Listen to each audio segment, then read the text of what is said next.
Well, Lauren, it's kind of interesting because it started out like maybe many real estate developments or redevelopments do. We ended up buying a 14-acre site over on the kind of north side of the property that we're sitting in, and it was really just a 14-acre site that needed to be redeveloped. It had been developed in the late 60s, and so it's kind of started out as just how can we reposition this property and make it work for us, and then the opportunity came to buy what was the old North Hills Mall site, which was a 31-acre site that was going downhill pretty rapidly, actually. And so then the vision changed a little bit because now we're dealing more with 45 acres than we were with 14. And when we got the mall site under contract, we actually started looking at the property on the north side of Six Forks Road, or the east side of Six Forks Road, and began actually buying properties over there that were very underutilized, not really optimal for today's world. And so we started putting that together, and as we started looking at that, the vision actually changed as we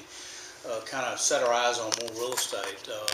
And so what started as really a kind of a one-off redevelopment of 14 acres evolved into really a vision of Midtown Raleigh, someplace that actually could serve much like South Park in Charlotte does, or Buckhead, or Midtown in Atlanta, or other places like that.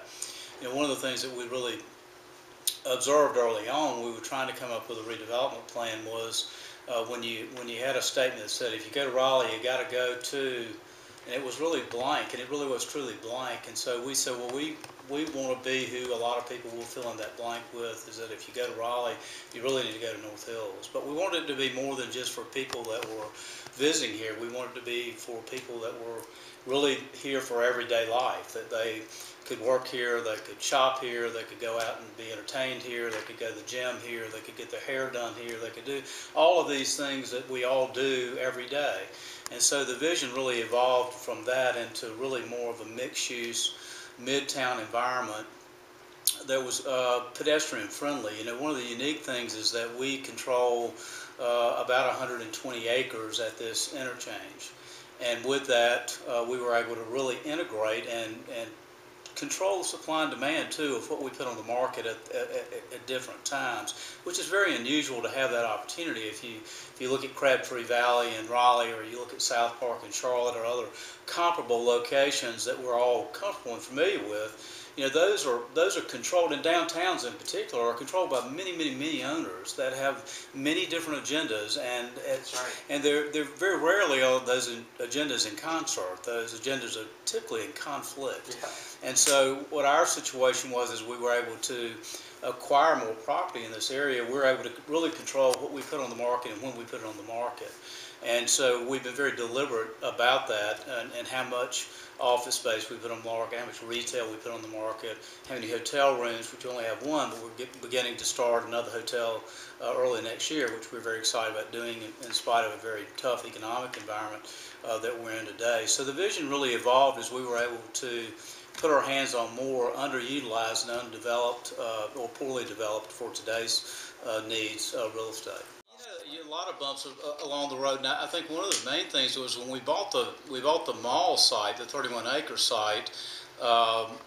We couldn't get it financed by anyone. We probably went to 35, 37 lenders and could get no percentage of leverage on it because of an environmental issue that was here.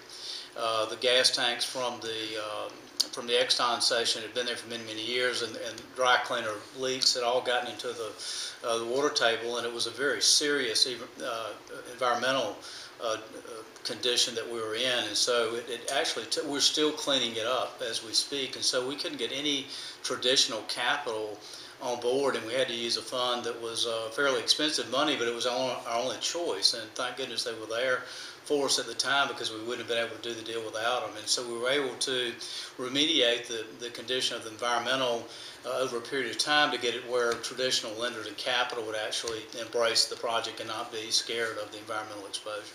Well, you know, we decided that what I learned in traveling and talking to other people that were trying to do mixed use, and as many of the people know that are better developers or I that have been exposed to many different things, mixed use is still pretty early and there's no playbook. And so I think you've got to kind of go by trial and error. And what I found was by being local and being here, I live a mile from the property, and most of the people that work here on the team and the visionary team live close by too.